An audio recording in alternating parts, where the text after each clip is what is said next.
Oh man, it has been a long day here at Willow Springs. It was 8 million degrees, there were wolves. We definitely almost died about a jillion times. But it was worth it because we were able to race all 3 of these SUVs, and they're all good. 3, 2, 1, go!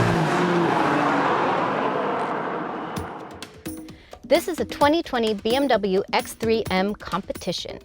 Under the hood is a turbocharged 3-liter 6-cylinder engine, similar to what you'd find in the X3 M40i. But instead of 382 horsepower and 365 pound-feet of torque, the X3 M competition boosts the figures to 503 horsepower and 442 pound-feet of torque. If you're looking for something to surprise the other parents at daycare drop-off, the X3 M will do it. Warning car makers, if you put competition in the name of your car, we'll consider that an order. If you have friends who hate the whole idea of a crossover coupe, it doesn't matter, because you'll be going so fast in the 2020 AMG GLC 63S coupe that you won't even hear their complaints.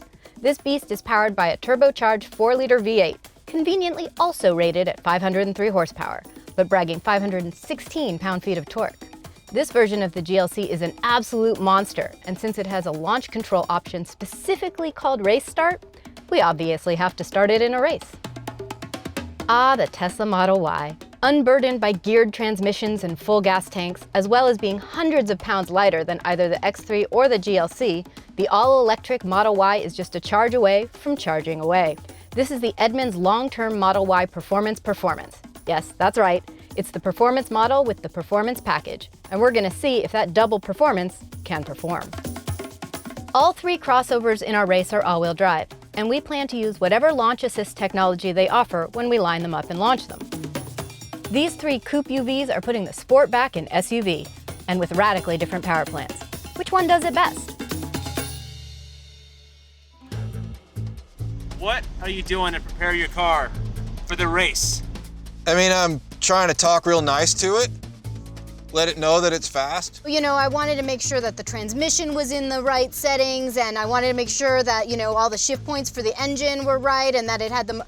Oh, no, wait, none of that, because it doesn't have any of that. Oh, seriously?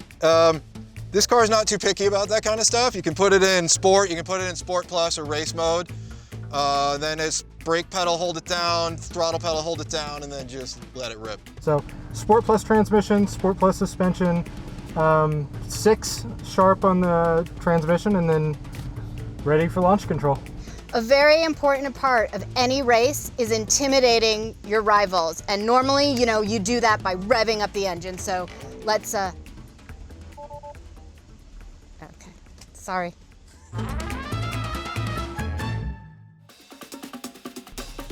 Ready? 3, 2, 1.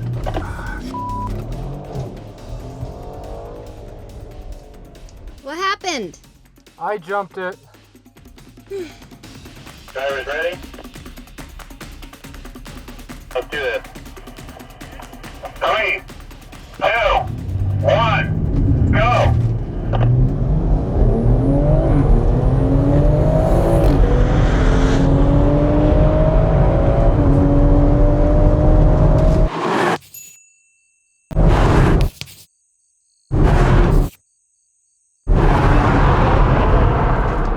All good behind me? Yep. Yeah. I have the feeling that I either slightly jumped that start or the boys were badly sleeping. I mean, it is nighttime. It is well past their bedtime. They are both very old. So, could be that they were napping. Ooh, bunny! So my launch control didn't activate. I'm not sure if you got a really good launch or you did jump it, I'm not sure, but it didn't really matter. You pulled away anyway. Yeah, it was weird. It was like the second half felt like a totally different car than the first half. Are you guys going to use launch control again, or are you just going to foot brake it? I'm going to use launch control. I'm going to use it this time. Ready? 3, 2, 1, go!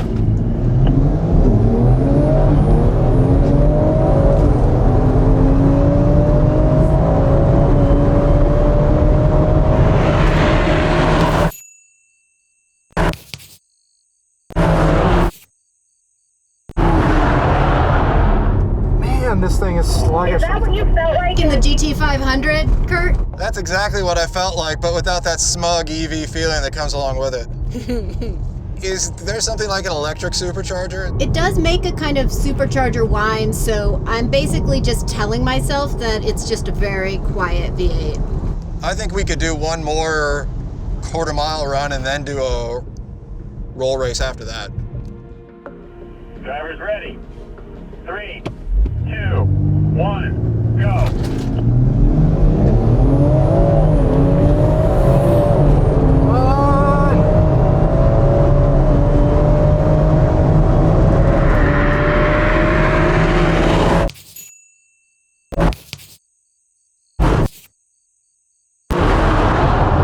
God, those two are so close. I wanted this to be better, but I think you got me there, Kurt. Oh, I just shorted a lot of Tesla stock with that one. I mean, you still lost overall, and I was, sleeping. So if you were sleeping at the light, does that mean that you were on autopilot?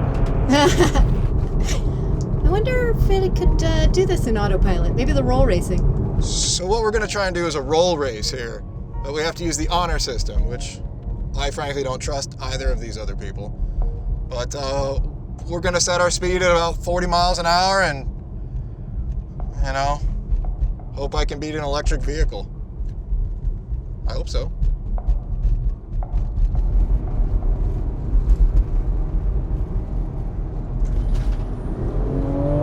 Jesus!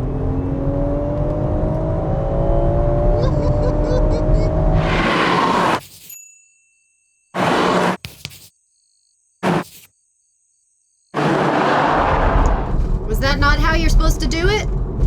That's how you're supposed to do it. That thing is electric. that felt a lot better once I was right in the power band.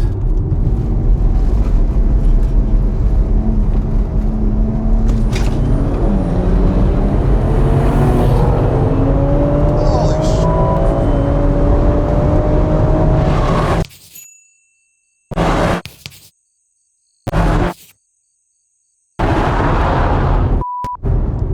Well, that thing owns the roll-on, that's for sure. The thing is, it's not very exciting. I mean, I know that I'm going fast, and that part is good, but it's not like nothing shakes more or makes more noise. It's just kind of wishier. That wishier noise is the sound of progress. The BMW sounds awesome. It's just slow. I'm really surprised that the BMW is having so much trouble because everything that I've read about that car had pretty stout numbers for it. It just feels like there's a half-second delay, off the line. It doesn't feel like it's hooking up, right in the power, like I expected it to. Just out of curiosity, what's your battery look like? How much range you got? It's right about at half now. Kurt, I think the Mercedes has the most impressive lead. I mean, if I gave you even a second, even a fraction of a second, it was oh man, now I've got to chase you down.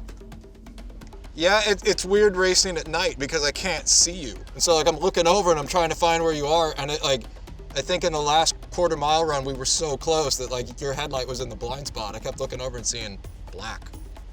Don't worry, I got a good look at both of you. I will say that it is somewhat demoralizing to have the sound of a V8 engine and then just know full well that I'm getting passed by something that's making no noise whatsoever. I'm sorry, I'm busy. I'm doing Adele karaoke. Hello? Do you hear this? Everything. This is Alana singing karaoke from the Tesla.